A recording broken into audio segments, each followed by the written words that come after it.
તો વાત છે શ્રાણિક મહારાજાની, રાજગૃહી નગરી. શ્રાણિક મહારાજ એક વખત પ્રભુને સમોસરણમાં પૂછી ગયા છે.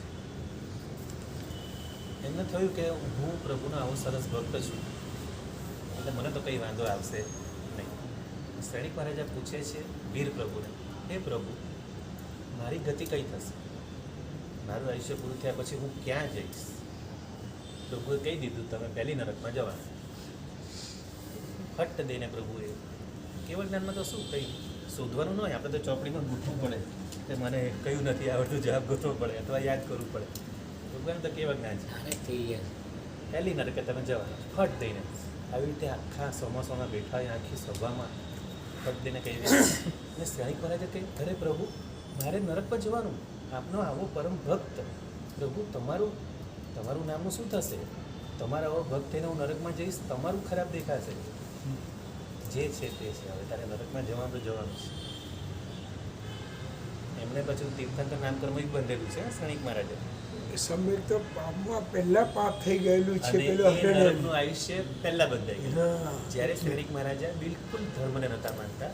એ તો ચેલણા દેવી એમને ધર્મ પમાડ્યા અને અનાથી મુનિથી સમ્યક તો પમાડ્યું. ચેલણા રાણીએ તો એમના ધર્મ પમાડ્યા, પણ અનાથી મુનિએ સમ્યક દર્શન પમાડ્યું. અને પછી તો પ્રભુની ભક્તિ કરતાં કરતાં તીર્થંકર નામ કરવા બાંધ્યું છે એમાં. પણ હવે જે કર્મ આગળ બંધાઈ ગયું છે એને કારણે નરકનું આયુષ્ય બંધાઈ ગયું. હવે શ્રાણિક મહારાજા કહે છે કે ભગવાન ગમે તે કરો, મને કોઈ ઉપાયો બતાવો, ગમે તે થાય, મારે નરકમાં નથી જવું. તો હવે ભગવાન કહે છે, ભગવાન તો જાણે જ છે કે નરક તો ટળાવવાની જ નથી, પણ આપણને બધાને કંઈક જાણવા મળે, મહત્ત્વ સમજાય, સામાયિકનું મહત્ત્વ સમજાય,